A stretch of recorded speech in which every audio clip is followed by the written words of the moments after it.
संतों सतगुरु अलख लखाया। परम प्रकाश ज्ञान पुंज घट भीतर में दर्शाया। मन बुद्धि वाणी जाहि न जानत, वेद कहत सकुचाया। अगम अपार अथाह अकोचर, नेति नेति जहि गाया। संतों सतगुरु अलख लखाया।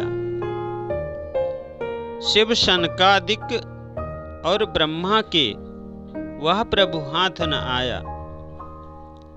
व्यास वशिष्ठ विचारत हारे, कोई पार नहीं पाया।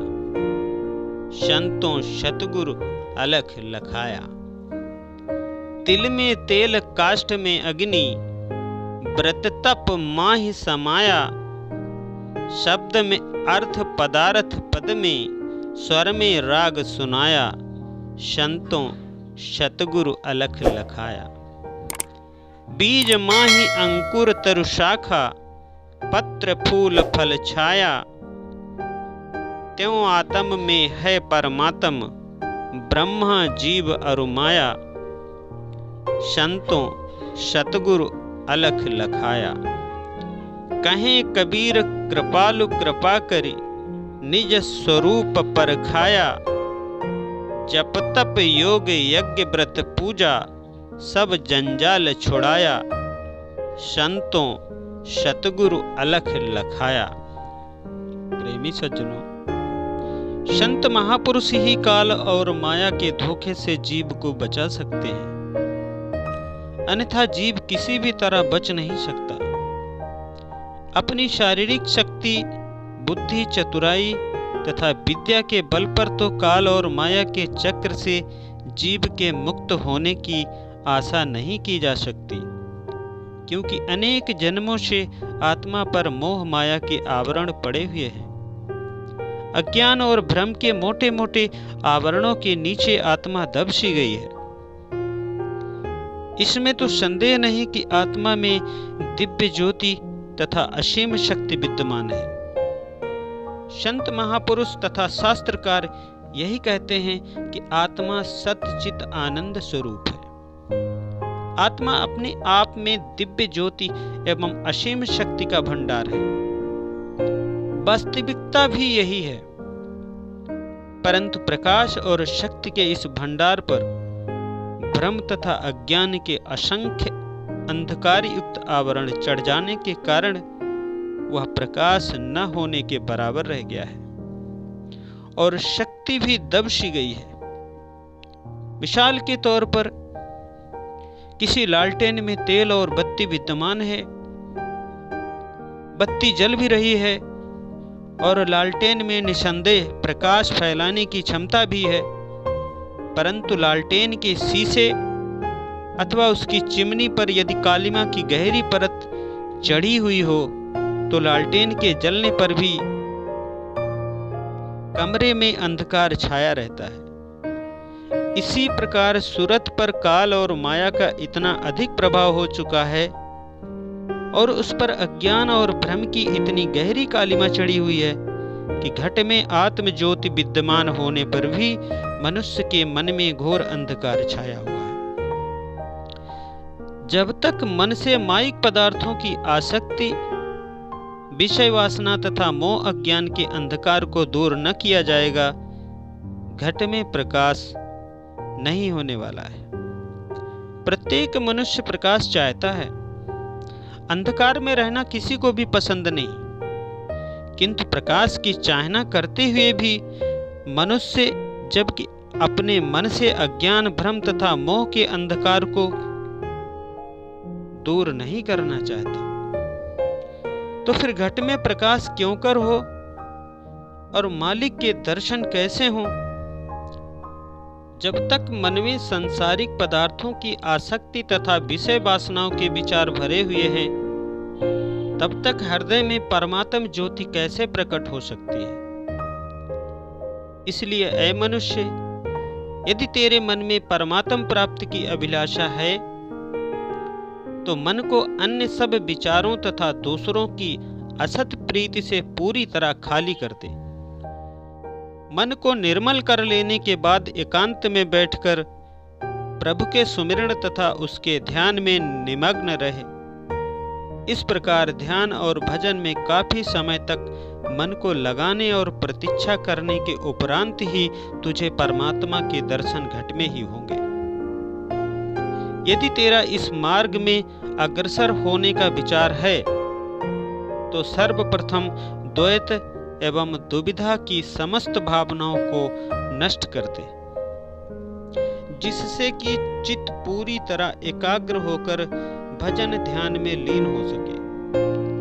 यह स्मरण रखने की बात है कि मान प्रतिष्ठा, ऐश्वर्य, संपदा तथा स्त्री पुत्र आदि का मोह और इसके साथ ही सोने चांदी हीरे रत्न आदि अर्थात धन का लोभ, इन सब में से जिस जिस पदार्थ की ओर सुरत आकृष्ट होती है वही पदार्थ परमात्म प्राप्ति के मार्ग में रुकावट का कारण बनता है। सुरत माया की इन पदार्थों में फंसी हुई है और सुरत की यही आसक्ति परमात्मा से मिलने के मार्ग में बाधक हो रही है। जहां जहां भी सुरत अटकी हुई है वहां वहां से उसे मुक्त कराना है। संसार की प्रीति, संसार के सामानों की प्रीति और शरीर इंद्रियों के भोगों की आसक्ति तथा लगाव से मन को जब तक पूरी तरह खाली न कर दिया जाएगा, परमात्मा की सच्ची प्रीति भला उसमें क्यों कर समा सकेगी। जैसे आग और पानी का मिलाप नहीं हो सकता, जैसे बर्फ और आंच इकट्ठी नहीं रह सकते, जैसे दिन और रात को इकट्ठा नहीं किया जा सकता, वैसे ही प्रभु का प्रेम और जगत का मोह अर्थात भक्ति और माया भी इकट्ठे नहीं रह सकते। चाखा चाहे प्रेम रस, राखा चाहे मान, एक म्यान में दो खड़ग, देखा सुना न कान। परम संत कबीर साहब जी कहते हैं कि ऐ मनुष्य, तू प्रभु प्रेम का अमृतमय मधुर रस भी चखना चाहता है और साथ ही यह भी चाहता है कि मन का मिथ्या अभिमान जो विष के समान है वह भी ज्यों का त्यों बना रहे, तो सर्वथा असंभव है, क्योंकि एक ही म्यान में दो तलवारों का रहना न कभी आंखों से देखा है और न कभी कानों द्वारा सुना गया है। फकीरों का कथन है कि ऐ मनुष्य, यदि तू मालिक को भी पाना चाहता है और संसार को भी पाना चाहता है, अर्थात प्रभु का प्रेम तथा माया के असत एवं मिथ्या पदार्थों का मोह दोनों को साथ साथ चित्त में बसाना चाहता है, तो यह तेरा मिथ्या विचार है। ऐसा होना सर्वदा असंभव है और ऐसा सोचना पागलपन का लक्षण है। प्रभु की प्रीति और संसार की प्रीति अर्थात भक्ति और माया दोनों एक साथ एक स्थान पर कदापि नहीं रह सकेंगे। हृदय में प्रभु प्रेम भी हो और माया की चाहना भी हो, इसे संतों ने पागलपन कहा है, क्योंकि जहां भक्ति होगी वहां माया का प्रवेश नहीं हो सकता। जिस गुरुमुख के मन में भक्ति का निवास होता है वहां से माया के विचार पलायन कर जाते हैं। मन में दोनों में से केवल एक वस्तु ही रह सकती है। प्रकाश और अंधकार की भांति इन दोनों में भी सहज विरोध होता है। यदि मनुष्य दिन रात माया के विचारों और उसकी कामना में ग्रस्त रहता है तो अभी वह भक्ति से कोसों दूर पड़ा हुआ है। जैसा कि कथन है, जिनको अपनी ख्वाहिशों की परवरिश मंजूर है, मार्फत का रास्ता उनकी समझ से दूर है। भक्ति और सांसारिक एवं ऐन्द्रिक कामनाएं, इन दोनों का आपस में मेल ही नहीं। एक मार्ग पूर्व को जाता है और एक दूसरा पश्चिम को जाता है। इसलिए संतों महापुरुषों का कथन है कि जो व्यक्ति शरीर इंद्रियों की कामनाओं की पूर्ति में लगा रहता है वह भक्ति से कोसों दूर है। भक्ति की अनुपम संपदा का वर्णन करते हुए काकभूषण जी गरुड़ जी के प्रति कथन करते हैं, राम भगति चिंता मनि सुंदर, बसई गरुड़ जाके उर अंदर। परम प्रकाश रूप दिन राति, नहीं कछु चाहे दिया घृत बाती। मोह दरिद्र निकट नहीं आबा, लोभ बात नहीं ताहि बुझावा। प्रबल अविद्या तम मिट जाई, हारहि सकल सलभ समुदायी। खल कामादि निकट नहीं जाहि, बसाई भगति जाके उरमाही। कहते हैं प्रभु की भक्ति सुंदर चिंतामणि के समान है। चिंतामणि इतनी अधिक मूल्यवान है कि उसके मूल्य का अनुमान ही नहीं लगाया जा सकता। बहुमूल्य होने के अतिरिक्त चिंतामणि में वह गुण है कि वह अपनी दिव्य किरणों द्वारा अंधकार का नाश करती है।